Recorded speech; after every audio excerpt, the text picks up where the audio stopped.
आज जेव्हा आदरणीय पवार साहेब एका संघर्षाच्या भूमिकेत आहेत, आदरणीय पवार साहेबांना घेरण्यासाठी केंद्रातली सत्तास्थानं ही प्रचंड याने सरसावून पुढे आलेली आहेत. त्यावेळी ज्या पवार साहेबांमुळं आपला विकास झाला, ज्या पवार साहेबांमुळं आपल्या दिवस हे सुखाचे आले, त्यांच्यासाठी उभं राहणं ही जिगर माझ्या तरुणांमध्ये दिसते, ही जिगर माझ्या सीनियर सिटीजन्समध्ये दिसते, माता भगिनींमध्ये दिसते. बोललेलं ते सरकाईलेव खटिया असं तर गाणं मी कधी म्हटलं नव्हतं. आणि त्यानंतर ते अभिव्यक्ती स्वातंत्र्य आणि कलाविष्कार ते करतात. आणि आम्ही छत्रपती शिवाजी महाराज, छत्रपती संभाजी महाराजांचा खरा इतिहास प्रसंगी संघर्ष करून घरोघरी पोहोचवण्याचा प्रयत्न केल्यानंतर जेव्हा समोरून तुम्हाला खूप सहज नाचा, नौटंकी असे शब्द जेव्हा येतात, तेव्हा खरंच कधी कधी शल्य वाटतं की म्हणजे मग हिंदी सिनेस्टार हेच कलाकार इलेक्टोरल बॉन्ड्सच्या बाबतीमध्ये 75% कंपन्यांवर कुठेतरी सेंट्रल एजन्सीची कारवाई होते आणि ते 2 ते 3 महिन्यामध्ये ते इलेक्टोरल बॉन्ड्स घेतात. ही परिस्थिती आपण बघतो. 2014ला ना खाऊंगा ना खाने दूंगाची आज काय परिस्थिती झाली आहे बघा. त्या दृष्टीनं नमामि गंगे असेल, नमामि याच्यानुसार चंद्रभागेनुसार मधला जो प्रोजेक्ट आहे त्यामध्ये इंद्रायणीचा जो नदी सुधार आणि या संदर्भामध्ये प्रदूषण मुक्त इंद्रायणी हे माझं एक स्वप्न.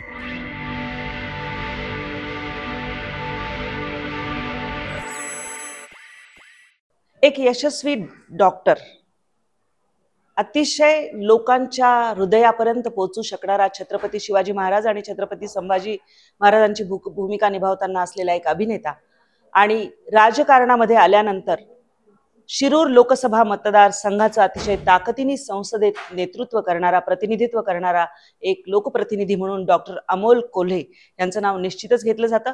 आज आपल्या सत्ताकारण या विशेष कार्यक्रमात नवराष्ट्रच्या डॉक्टर कोल्हे माझ्यासोबत आहेत आणि आत्ताची त्यांची जी निवडणूक आहे ती एक दोघही जण म्हणजे जे दोन्ही प्रतिस्पर्धी आमने सामने आहेत, एक असा योगायोग या ठिकाणी आहे की दोघही जण पूर्वी शिवसेनेत होते आणि आज दोघही जण राष्ट्रवादीच्या वेगळ्या वेगळ्या गटांकडून आमने सामने आहेत. डॉक्टर साहेब, यावेळची निवडणूक तुम्हाला गेल्या वेळी तुम्ही आढळरावच तुमच्या समोर होते आणि पहिल्यांदा तुम्ही निवडणुकीच्या रिंगणात होता. 2014 मध्ये तुम्हाला शिवसेनेच्या प्रचारामध्ये सगळ्यांनी बघितलेलं होतं. तुमच्या भूमिकांमधून तुम्ही घराघरात पोचलेला होतातच अर्थात आणि आहात. यावेळची निवडणूक अधिक वेगळी आहे, म्हणजे राष्ट्रवादीचेच 2 गट आमने सामने आहेत. किती सोपी किंवा किती अवघड वाटते? नाही, निवडणूक कुठली सोपी नसते. कारण 2019 मध्ये शिरूर लोकसभा मतदारसंघाने या सगळ्या वल्गना ऐकल्या होत्या की अगदी अजितदादा पवार समोर उभे राहिले काय, बराक ओबामा जरी समोर उभे राहिले काय, तरी काही उमेदवारांचा पराभव होऊ शकत नाही, अशा वल्गना आम्ही ऐकल्या होत्या. पण आता एक खूप स्पष्टपणे सांगायचं तर माझ्यासारख्या कोणतीही राजकीय पार्श्वभूमी नसलेल्या सर्वसामान्य मध्यमवर्गीय शेतकऱ्याच्या कुटुंबातल्या एका पोराला हरवायला जर राज्याचे एवढे दिग्गज नेते हे वारंवार शिरूर लोकसभा मतदारसंघामध्ये येत असतील तर मला वाटतं शिरूर लोकसभा मतदारसंघातल्या मायबाप जनतेनं माझ्यावर ठेवलेल्या विश्वासाचा आणि आदरणीय पवारसाहेबांच्या विचाराचा हा विजय आहे. पुढची म्हणजे गेल्या वेळची जर निवडणूक आपण बघितली तर परिस्थिती वेगळी अशा अर्थाने पण होती की अजितदादा हे पण खंबीरपणे, म्हणजे अगदी आपण बारामतीचा जरी विचार केला तरी बारामतीमध्ये पवारसाहेब नेहमी सांगायचे की मी कधी प्रचाराला जात नाही, मी जेव्हा निवडणूक हे पत्र भरायचं असतं तेव्हा जातो, म्हणजे सुप्रियाताईंचं पण तेच, आणि त्यानंतर थेट शेवटची सभा ते बारामतीत घ्यायचे. अशीच प्रथा पायंडा असा होता, कारण अजितदादा कुठेतरी होते तिथे नाही म्हटलं तरी, आणि ते त्या सगळं ग्राउंड लेवलचं जे दादांचं चालायचं किंवा सुप्रियाताईंची सुद्धा आपण सगळी जर भाषणं बघितली तर वहिनीशी नाद करायचं नाही किंवा वहिनी आहे, हे सगळं होतं. यावेळेचं चित्र वेगळं आहे, म्हणजे तुमच्यासाठी वेगळं आहे, त्यांच्यासाठी वेगळं आहे. आपण शिरूरबद्दल जर विचार केला तर यावेळी तुम्हाला काय वाटतं की ही निवडणूक अधिक अवघड होईल किंवा, कारण अजितदादा फॅक्टर अशा अर्थाने? 100% एक म्हणजे दादा हे मोठे नेते हे जरी मान्य असतं तरी सुद्धा या संपूर्ण शिरूर लोकसभा मतदारसंघातला जुन्नर असेल, आंबेगाव असेल, खेड असेल, शिरूर असेल, इतकंच कशाला भोसरी आणि हडपसर सारख्या शहरांमधल्या सुद्धा डेव्हलपमेंट जर बघितल्या तर आदरणीय शरदचंद्रजी पवार साहेबांचं एक फार मोठं योगदान या होय. संपूर्ण भागाला आहे. आणि आज जेव्हा आदरणीय पवार साहेब एका संघर्षाच्या भूमिकेत आहेत, आदरणीय पवार साहेबांना घेरण्यासाठी केंद्रातली सत्तास्थानं ही प्रचंड याने सरसावून पुढे आलेली आहेत. त्यावेळी ज्या पवार साहेबांमुळं आपला विकास झाला, ज्या पवार साहेबांमुळं आपल्या दिवस हे सुखाचे आले, त्यांच्यासाठी उभं राहणं ही जिगर माझ्या तरुणांमध्ये दिसते, ही जिगर माझ्या सीनियर सिटीजन्समध्ये दिसते, माता भगिनींमध्ये दिसते. त्यामुळे ही निवडणूक मुळात 2 पक्ष किंवा 2 उमेदवार या पलीकडे जाऊन महाराष्ट्राचा स्वाभिमान डिवचू पाहणारी भारतीय जनता पक्ष आणि त्यांच्या मित्र पक्षांची महायुती विरुद्ध सर्वसामान्य देशातली जनता अशी होती. मी आता मतदारसंघात फिरतोय, सातत्यानं लोकांमध्ये फिरताना ही गोष्ट ठायी ठायी जाणवते की सर्वसामान्य जनतेनं ही निवडणूक हाती घेतली. कारण लोकांना हे नाही आवडलेलं आहे. ज्या पद्धतीनं पक्ष फोडले गेले, ज्या पद्धतीनं नेते पळवले गेले, ज्या पद्धतीनं कुटुंब फोडली गेली, आणि हे सगळं होत असताना महाराष्ट्रातला शेतकरी असेल, महाराष्ट्रातला तरुण असेल, यांच्या प्रश्नांसाठी कोणीच वाली नाही. ही गोष्ट लोकांना नाही आवडलेली, ही समोर दिसते, आणि म्हणून लोकांनी निवडणूक हाती घेतली. तुम्ही जेव्हा राजकारणामध्ये पहिल्यांदा आलात तेव्हा तुम्हाला शिवसेनेकडनं बोलावणं आलं आणि कसं तुम्ही म्हणजे आणि तेव्हा घरी काय प्रतिक्रिया होती? नाही, त्यावेळी या चर्चा सगळ्या सुरू होत्या आणि आदरणीय शिवसेनेचे पक्षप्रमुख उद्धवसाहेब ठाकरे यांच्याविषयी माझं तेव्हा, आज आणि कायम एकमत राहील की राजकारणातलं एक अत्यंत सुसंस्कृत व्यक्तिमत्व हे माननीय उद्धवसाहेब ठाकरे आहेत. आणि उद्धवसाहेबांच्या या सुसंस्कृतपणाचा मी कायमच फॅन राहिलेलो आहे. तेव्हा सुरुवात करताना शिवसेनेतून ही सुरुवात केली. 2014 ते 17 मी शिवसेनेत होतो. काही लोकांना अचानक जावई शोध लागलेले आहेत सध्या की मी याच्या आधी महाराष्ट्र नवनिर्माण सेनेत होतो. तर मला वाटतं they should get their facts corrected, आणि असं मी कधीही नव्हतो.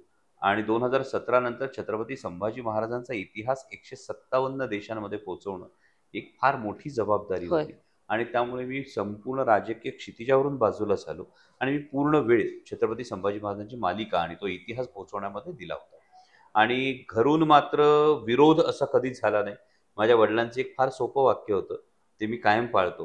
म्हणजे वडील मला कायम सांगायचे की बाळा, आयुष्यात कुठलाच निर्णय चुकीचा नसतो, फक्त पुढे जाऊन मागं घेतलेला निर्णय बरोबर होता हे सिद्ध करण्याची धमक असली पाहिजे. आणि मला असं वाटतं की धमक ठेवण्यामध्ये आणि ते प्रयत्न करण्यात जास्त महत्व आहे. त्यामुळे घरून विरोध कधी झाला नाही. मग 2019 मध्ये जेव्हा तुम्ही राष्ट्रवादीमध्ये आलात तेव्हा पहिल्यांदा तुमच्याशी राष्ट्रवादीकडून कोणाचं बोलणं झालं की तुम्ही यावं, निवडणूक लढवावी? आणि एकदम नवखा तरुण तशा म्हणजे असं आपल्याकडे जर भारतामध्ये बघितलं तर दक्षिणेतल्या राज्यात तर खास करून जे अभिनेते आहेत त्यांचे पक्ष, त्यांची निवडणूक आणि त्यांनी अगदी मोठ्या मोठ्या स्थानापर्यंत जाणं हे काही नवीन नाहीये आपल्या देशाला. महाराष्ट्रामध्ये थोडी कमी उदाहरणं आहेत तशी. पहिला मी आणि मराठी चित्रपट सृष्टीतला तर पहिला निवडून आलेला. तर आतापर्यंत म्हणजे महाराष्ट्रातली उदाहरणं खूप सन्माननीय उदाहरणं, सुनील दत्त साहेबांसारखं अत्यंत सन्माननीय उदाहरण आहे. पण मराठी चित्रपट सृष्टीतला निवडून आलेला मी कसं पाहिलं तर पहिला आहे. त्यामुळे कदाचित मला ज्या टीकेला सामोरं जावं लागतं. म्हणजे खूप सहज म्हणजे मला खरंच त्या दिवशी गंमत वाटली. माननीय मुख्यमंत्री महोदयांनी सिनेस्टार गोविंदांचा प्रवेश घेतल्यानंतर जे त्यांचं कौतुक केलं, त्यानंतर मला खरंच हा प्रश्न पडला की म्हणजे मला अजूनही त्यांचं ते गाणं तुमच्या चेहऱ्याबद्दल बोललं गेलं, तुमच्या दिसण्याबद्दल बोललं गेलं. सरकाईलेव खटिया असं तर गाणं मी कधी म्हटलं नव्हतं. आणि त्यानंतर ते अभिव्यक्ती स्वातंत्र्य आणि कलाविष्कार ते करतात. आणि आम्ही छत्रपती शिवाजी महाराज, छत्रपती संभाजी महाराजांचा खरा इतिहास प्रसंगी संघर्ष पत्करून घरोघरी पोहोचवण्याचा प्रयत्न केल्यानंतर जेव्हा समोरून तुम्हाला खूप सहज नाचा, नौटंकी असे शब्द जेव्हा येतात, तेव्हा खरंच कधी कधी शल्य वाटतं की म्हणजे मग हिंदी सिनेस्टार हेच कलाकार, म्हणजे महायुतीतले उमेदवार म्हणजे सुप्रसिद्ध त्या अभिनेत्री कंगना रनावत, त्या अभिनेत्री हे होतात आणि आम्हाला मात्र थेट सांगितलं जातं यांचा राजकारणातला पिंड नाही का? म्हणजे मराठी कलाकारांना किंमत नाही.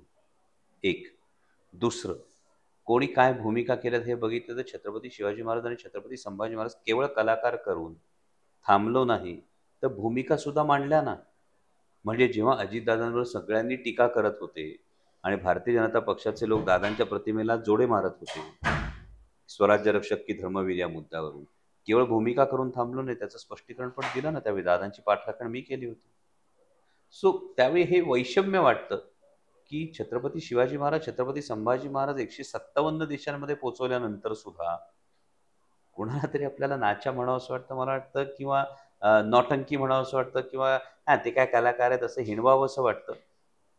त्यावेळी वैषम्य वाटतं, स्वाभाविक आहे. आता निवडणूक तोंडावर आहे आणि असा कलगीतुरा जो आहे तो रंगत राहणार आहे. तुम्ही एक ठरवून घेतलंय की नॉट बियॉन्ड दिस माझ्याकडून, असं का? Not beyond this in the sense? म्हणजे एका या मर्यादेच्या पलीकडे मी नाही टीका करणार. मी कधीच करत नाही. एक म्हणजे मी कधी वैयक्तिक टीका करत नाही. दुसरं म्हणजे मी बिलो द बेल्ट मी कधीच हे करत नाही. मी आता कसं आहे की गेल्या वेळी सुद्धा आपण बघितलं, समोरचे उमेदवार हे एक वयस्कर व्यक्ती आहेत आणि त्यांच्या वयाचा मान हा मी राखतो कायम. मी गेल्या वेळी सुद्धा तसंच केलं होतं. यावेळी सुद्धा परवाही मी शिवनेरीवर होतो, तर आपण जसं वयस्कर व्यक्तीला वाकून नमस्कार करतो, त्या पद्धतीने समोर वयस्कर व्यक्ती मी वाकून नमस्कार केला. मला जे उत्तर ऐकायला मिळालं त्याने थोडंसं मला सखेद आश्चर्य वाटलं, की मला नंतर उत्तर असं ऐकायला मिळालं, की मी त्यांना आशीर्वाद दिले नाही, मी त्यांना शुभेच्छा दिल्या. मला असं वाटलं होतं, की ठीक आहे, मी वयाचा मान ठेवतो, तुम्ही मनाचा मोठेपणा तरी दाखवा. असं होत नाही कधी-कधी राजकारणात, पण ही अपेक्षा डेफिनेटली असते आणि ही मी कायमही करतो. बरं, मी कुणाच्याही वैयक्तिक छंदांविषयी बोलत नाही, मी कुणाच्याही वैयक्तिक व्यवसायाविषयी बोलत नाही. मी फक्त धोरणात्मक गोष्टींवर बोलतो आणि मी या सुसंस्कृत राजकारणाची कास सोडणार नाही. राजकारणामध्ये असताना तुम्ही संसदेमध्ये जे मुद्दे मांडले ते सगळेच जण बघतायत आणि संसदेमध्ये तुमची भाषणंही गाजलेली आहेत. त्यानंतर महाराष्ट्रामध्ये जी परिस्थिती निर्माण झाली, म्हणजे जेव्हा राष्ट्रवादीचे 2 भाग झाले त्यावेळी स्वकीयांवर टीका करण्याची कुठे ना कुठेतरी वेळ येते आणि ती करत असताना तुमच्या काही कविताही गाजल्या. काही वेळा तुम्हाला, पहिलं तर मला असंही विचारायचं की तुम्ही जेव्हा पहिल्यांदा गेलात अजितदादांबरोबर तेव्हा तुम्हाला खरोखर कल्पना नव्हती का? कारण एक आपण मध्ये जेव्हा प्रेस कॉन्फरन्समध्ये पण जे बोललो तेव्हा की चला दोस्त हो खाजगीतले बोलू काही, असं तुम्ही सहज म्हणून गेलात. तर म्हणजे तुमच्यातला तो अभिनेता वगैरे जागा होतो ते तर हे ठीक आहे, पण कविता कशा नाही, यामध्ये सुचतात खूप सोपं आणि गोष्ट आहे, की खाजगीतल्या काही गोष्टी असतात. म्हणजे मी दादांकडे जे गेलो होतो, तर त्यानंतर मी जी भूमिका घेतली आपल्याला ठाऊक आहे आणि ही मी माननीय विधानसभा अध्यक्षांसमोर जी भूमिका घेतली, माझं पहिल्या दिवसापासून आजपर्यंत माझ्या कुठल्याही वाक्यात किंवा कुठल्याही शब्दात फरक नाही. मी प्रामाणिकपणे सांगितलं, दादा आमचे त्यावेळी नेते होते का? हो, त्यावेळी नेते होते. नेत्यांनी बोलवलं, तुमचं जाणं काम होतं का? हो, तुमचं जाणं काम होतं. तुम्हाला भूमिका पटली का? मला भूमिका पटली नाही. मी तिथून निघून आलो. मी माझी भूमिका स्पष्ट केली. मला हे मान्य नाही.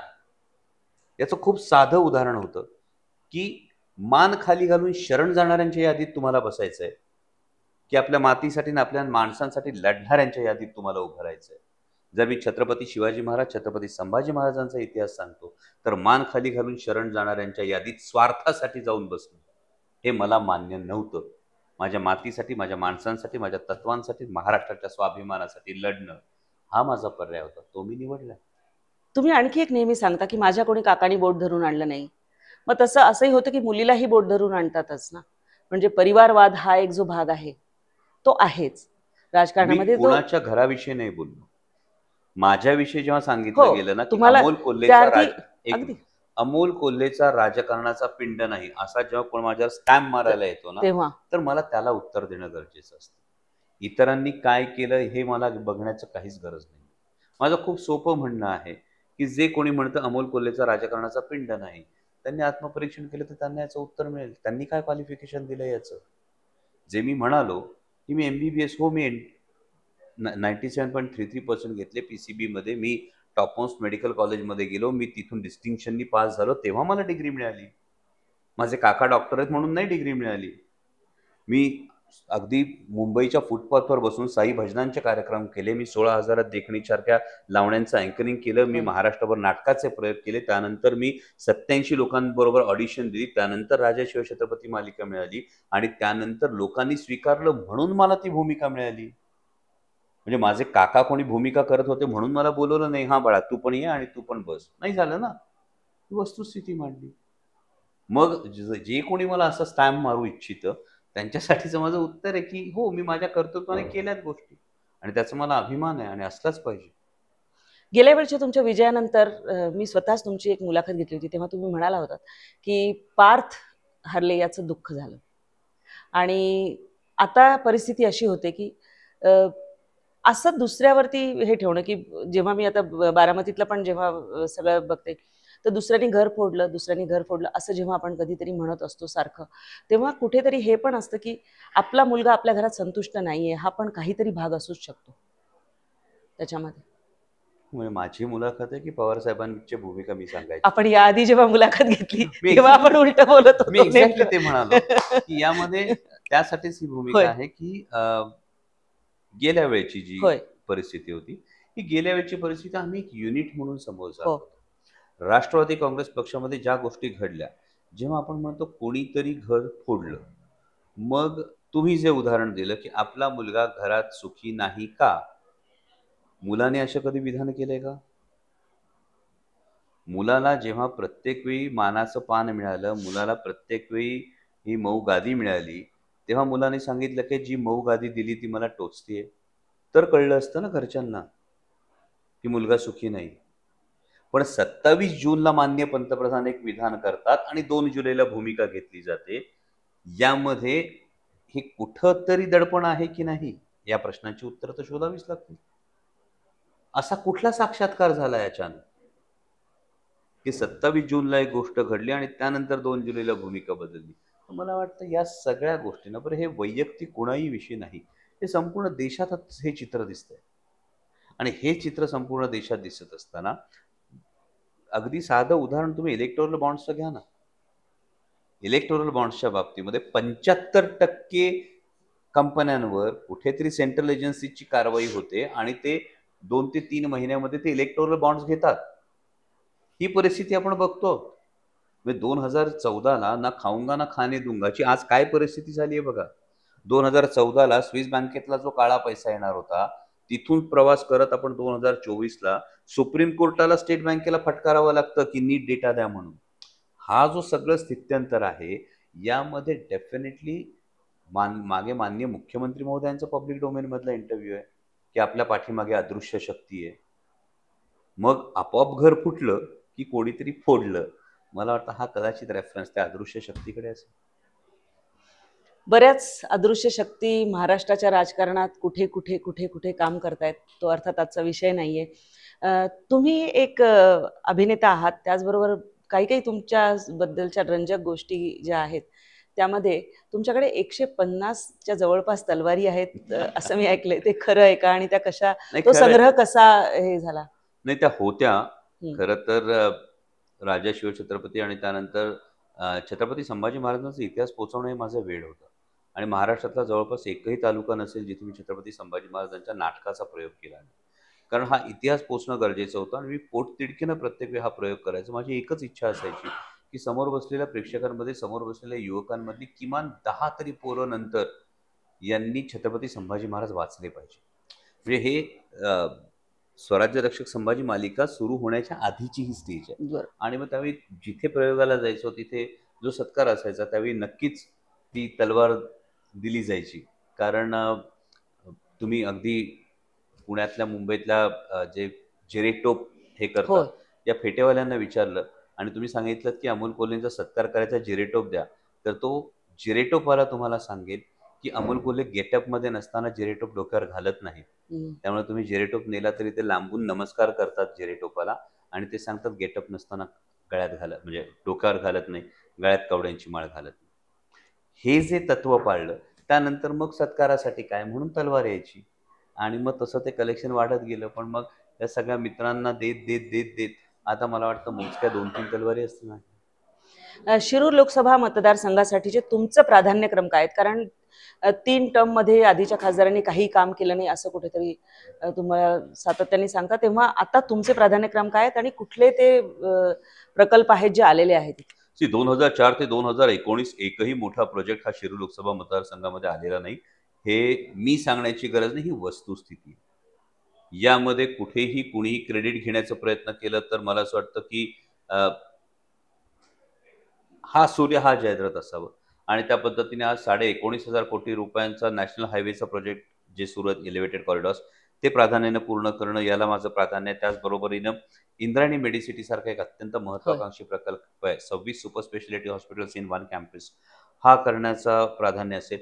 राष्ट्रीय वनौषधी संशोधन केंद्राचं मंजुरी आलेली आहे, DPR सबमिट झालेला आहे आणि माझ्या आदिवासी भागासाठी हा एक फार मोठा वरदान ठरणारा प्रकल्प आहे, तो सुरू करणं प्राधान्य आहे. चाकणच्या ESIS हॉस्पिटलला ही मंजुरी आलेली आहे, ते हॉस्पिटल करणं हे प्राधान्य आहे. आणि त्याचबरोबर Pune Nashik semi high speed railway आता कॅबिनेट अप्रुव्हलच्या स्टेजला, त्यामुळे तेही हे प्राधान्याचे प्रोजेक्ट्स आहेत. आणि याचबरोबरीने माझ्या जुन्नर तालुक्यामध्ये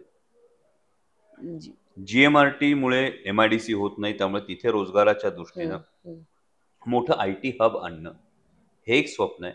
आणि संपूर्ण आमच्याकडे वारकरी संप्रदाय फार मोठ्या प्रमाणावर आहे आणि जेव्हा आम्ही इंद्रायणी नदीवर आलेलं फेसाचं साम्राज्य बघतो तेव्हा लाजेनं मान खाली जाते.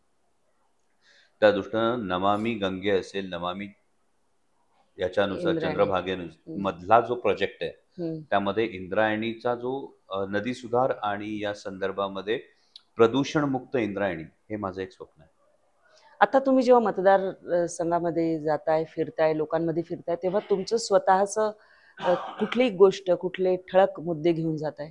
या विकासाच्या कामाव्यतिरिक्त तुमची स्वतःची USP म्हणून काय घेऊन जाताय? मला वाटतं स्वतःची USP ही मतदारसंघाचा आवाज म्हणून संसदेत गरजणं. म्हणजे दिल्लीतून गुबुगुबू वाजलं की माना डोलवणारा नंदीबैल होण्यापेक्षा शिरूर लोकसभा मतदारसंघाचे महाराष्ट्राचे प्रश्न मांडणारा वाघ होऊन गरजायला जे आवडतं आणि त्याला मायबाप जनता ही त्यासाठी आशीर्वाद देते, ही महत्त्वाची गोष्ट आहे. त्याचबरोबर आपली इमानदारी असेल आणि तिसरी महत्त्वाची गोष्ट आपली निष्ठा, या गोष्टीला महाराष्ट्रामध्ये मराठी मातीमध्ये अनन्यसाधारण महत्त्व आहे. आणि महाराष्ट्राच्या स्वाभिमानासाठी एक सर्वसामान्य घरातला मावळा लढतोय, आदरणीय पवारसाहेब आणि आदरणीय उद्धवसाहेब ठाकरे यांना साथ देतोय, ही भावना लोकांमध्ये फार अप्रिशिएट होते आणि या गोष्टी घेऊन लोकांमध्ये जातो. तुम्हाला संसदेमध्ये खासदार ह्याच्यासाठी संसदरत्न पुरस्कार सुद्धा मिळाले, पण तुम्हाला युवा कुठल्या नेत्यांची भाषणं आवडतात, खास करून जे आता आहेत संसदेमध्ये असे युवा नेते जर विचार केला आपण देशभरातले पार्टी विरहित की ज्यांची भाषणं आवडतात? आधीची अर्थातच तुम्ही सांगितले यापूर्वी की आधीच मला स्वर्गीय अटल बिहारी वाजपेयीजी, त्यानंतर प्रमोद महाजनजी, सुषमा स्वराजजी यांची भाषणं प्रचंड आवडतात. सध्याच्या ह्याच्यामध्ये आश्वासक युवक की ज्यांचं महुआ मोइत्रांचं भाषण मला डेफिनेटली आवडलं. एक अग्रेसिव्ह फायरी स्पीच या महुआ कायम देत असतात. ज्योतिरादित्य सिंधियांचं खूप प्रामाणिकपणे सांगतो, भूमिका बदलण्याआधीचं त्यांचं भाषण मला प्रचंड आवडायचं. अनुराग ठाकूरांचं मला भाषण आवडतं. अनुराग ठाकूरांची ओव्हरऑल पर्सनॅलिटी आणि ज्या पद्धतीनं ते प्रेझेंट करत असतात ते मला डेफिनेटली आवडतं. आणि ऑब्व्हियसली पार्लमेंटमध्ये one of the most influential speaker, खरं तर हे माझं ऑब्झर्वेशन आहे फक्त श्रोता म्हणून, पण माननीय पंतप्रधान नरेंद्रजी मोदी हे पार्लमेंटच्या बाहेर हे फार इफेक्टिव्ह स्पीकर आहेत.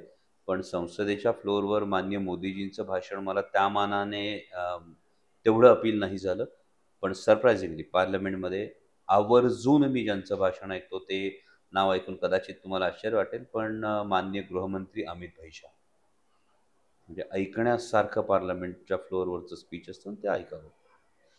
निवडणूक तोंडावर आलेली, तुम्ही एवढा वेळ आमच्या नवराष्ट्रासाठी दिलात, खूप खूप आभार. तुम्हाला पुन्हा निवडणुकीपूर्वी एकदा भेटण्याचा प्रयत्न करूच आणि विजयासाठी शुभेच्छा. धन्यवाद. जय शिवराय. तर डॉक्टर अमोल कोल्हे आपल्याशी अगदी मनमोकळेपणाने बोलत होते. त्यांच्या ज्या संवेदना वेदना असतील त्याही त्यांनी मोकळेपणाने इथे आपल्यासमोर मांडलेल्या आहेत. नवराष्ट्राच्या आमच्या या विशेष कार्यक्रमात आम्ही आपल्याला अशाच वेगवेगळ्या नेत्यांची मुलाखत तुमच्याशी घडवून आणतो, त्यांची भेट तुम्हाला घडवून आणतो. तुमच्या काही सूचना असतील, तुमचे काही कमेंट्स असतील ते जरूर आम्हाला आमच्या कमेंट बॉक्समध्ये कळवा आणि आमच्या चॅनलला सबस्क्राईब करायला विसरू नका. नमस्कार. धन्यवाद. जय शिवराय.